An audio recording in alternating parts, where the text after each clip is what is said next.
ॐ सहना भवतु सहना भुनक्तु सवीर्यं करवावहै तेजस्विनावधीतमस्तु मा विद्विषावहै। ॐ शांति शांति शांती। आज आपण बघूया श्रीमद भगवद्गीता या ग्रंथातील प्रमुख 3 सिद्धांत। पहिला सिद्धांत आहे तो आध्यात्मिक, दुसरा आहे आदि भौतिक, तिसरा आहे मानसिक। श्रीमद भगवद्गीता या आपल्या हिंदू धर्मग्रंथात 3 सिद्धांत सांगितलेले आहेत। पहिला आहे आध्यात्मिक सिद्धांत, दुसरा आहे आदिभौतिक सिद्धांत आणि तिसरा आहे मानसिक सिद्धांत। तर पहिला सिद्धांत आध्यात्मिक सिद्धांत आहे, न त्वैवाहं जातु नासं न त्वं नेमे जनाधिप न चैव न भविष्याम सर्वे वयमतः परम। तू आणि मी सर्व जीवात्मे अखंड कालपर्यंत राहणारच आहोत। तू आणि मी सर्व जीवात्मे अखंड कालपर्यंत अखंड काळ राहणारच आहोत।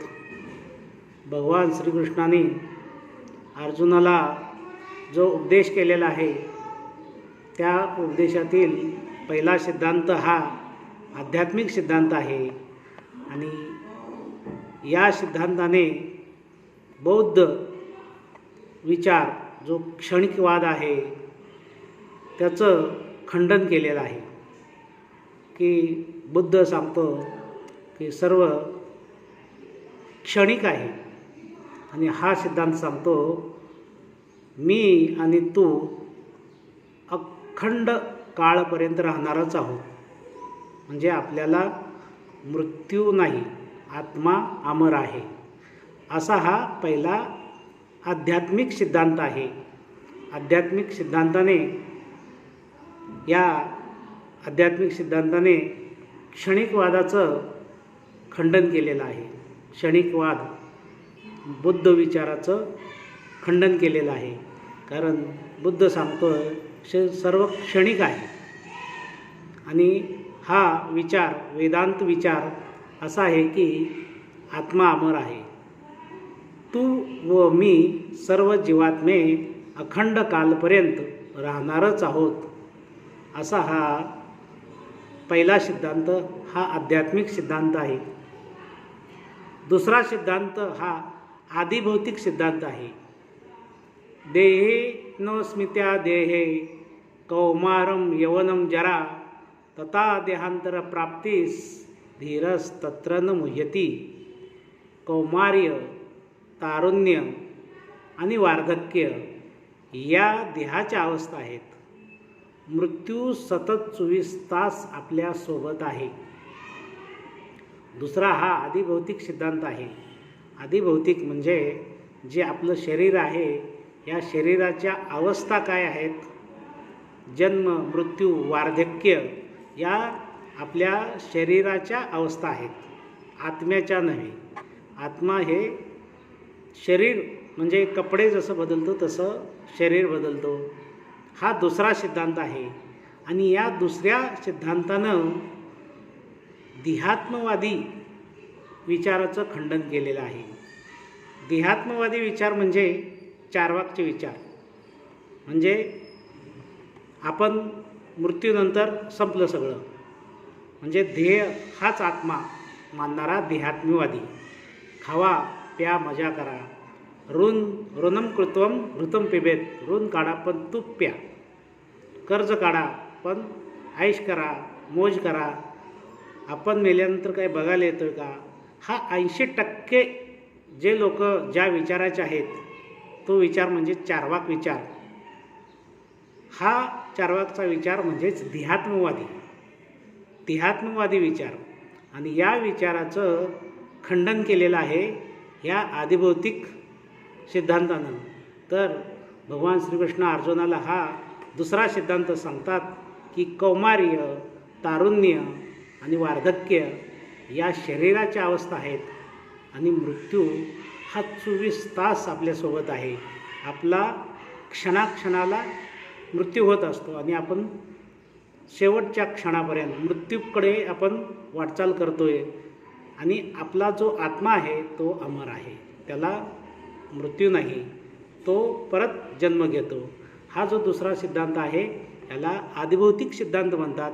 आणि या सिद्धांतानं देहात्मवादी जो विचार आहे चार्वाकचा, ज्या विचाराचे फॉलोअर्स 80% लोक असतात जवळपास, तर अशा या चार्वाकच्या विचाराचं खंडन करणारा हा श्रीमद भगवद्गीतेतील हा दुसरा सिद्धांत आहे, आदिभौतिक सिद्धांत, की शरीर हे नष्ट होणार आहे.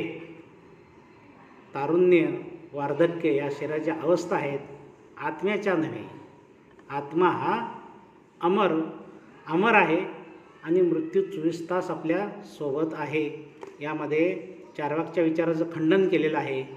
यानंतर आपण बघूया तिसरा सिद्धांत जो श्रीमद भगवद्गीतेमध्ये सांगितलेला आहे.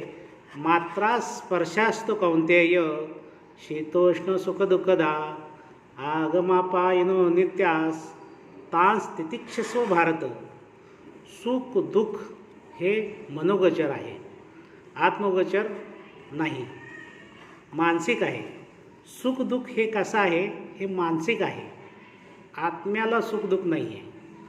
आपलं स्वरूप हे आत्मस्वरूप आहे, जो आनंदमय आहे, शिव आहे. सत्यम शिवम सुंदरम ही आत्म्याची अवस्था आहे. आणि आत्म्याला सुख दुःख नसतं, तर सुख दुःख हे मनाला असतं. मन हे बदलणारं असतं. मन हे जड आहे. ज्याप्रमाणे आपला हा स्थूल शरीर जे दिसतं ते फिजिकल, हे जसं बदलतं, तारुण्य, वार्धक्य आणि नष्ट होतं, त्याचप्रमाणे मन, बुद्धी, अहंकार असा हा जो 16 तत्वाचा लिंगदेह आहे, सूक्ष्म शरीर आहे. या शरीरामध्ये असलेलं आतमधील एक शरीर म्हणजे सूक्ष्म शरीर, ते शरीरसुद्धा नष्ट होतं. म्हणजे आपलं मन, बुद्धी, अहंकार असा जो 16 तत्वाचा पंचज्ञानेंद्रिय, पंचकर्मेंद्रिय अशा प्रकारे जो बनलेला 16 तत्वाचा हा लिंगदेह, या शरीरात असणारा आतील सूक्ष्म शरीर जे आहे तेही नष्ट होणार आहे, म्हणून ते जड आहे. आत्मा हा अमर आहे. तर आपलं स्वरूप हे आनंद स्वरूप आहे. त्याची प्रचिती आपल्याला येत नाही, कारण आपण मन, बुद्धी, अहंकार हा 16 तत्वाचा जो लिंगदेह आहे याला जी चिकटलेली जी आहे वासना, त्याच्यामुळे आपल्या मनाचं, बुद्धीचं शुद्धीकरण केलं पाहिजे. त्याच्यासाठीच आपल्याला साधना, उपासना, ध्यान, धारणा, पूजा, अर्चा अशा प्रकारचे भक्तीचे मार्ग सांगितलेले आहेत, जेणेकरून या तिसऱ्या सिद्धांताचं महत्त्व आपल्या लक्षात येईल. की तिसरा सिद्धांत हा असा आहे की सुख दुःख हे मनोगोचर आहे, आत्मगोचर नव्हे. तर अशा प्रकारे आज आपण भगवद्गीतेतील दुसऱ्या अध्यायातील जे महत्त्वाचे सिद्धांत आहेत, तो पहिला सिद्धांत आध्यात्मिक सिद्धांत, की तू आणि मी अखंड काळपर्यंत राहणारच आहेत, म्हणजे आत्मा अमर आहे. याच्यामध्ये बुद्ध विचार जो क्षणिकवाद आहे त्याचं खंडन केलं. दुसरा आदिभौतिक सिद्धांतामध्ये की आत्मा, शरीर हे तारुण्य, वार्धक्य या अवस्था आहेत आणि मृत्यू 24 तास आपल्यासोबत आहे. हा जो आहे आदिभौतिक सिद्धांत आहे. आणि या सिद्धांतानं देहात्मवादी म्हणजे चार्वाक याचं खंडन केलेलं आहे. आणि तिसरा मानसिक सिद्धांत, सुख दुःख हे मनोगोचर आहे, आत्मगोचर नव्हे. आपण आपलं स्वरूप हे आत्मस्वरूप हे कसं आहे, सत्यम शिवम सुंदरम आहे. अशा प्रकारे हे 3 सिद्धांताचा विचार आपण जर केला तर भगवद्गीतेतील संपूर्ण तत्त्वज्ञान जे काही विचार आहेत ते आपल्याला समजतील. यासाठी सतत चिंतन मनन केलं पाहिजे, याच्यावर विचार केला पाहिजे आणि आपल्या चित्तात हे सिद्धांत जर घोळले तर आपल्याला याची प्रचिती, याची जाणीव, याचा अनुभव येईल. जय मल्हार.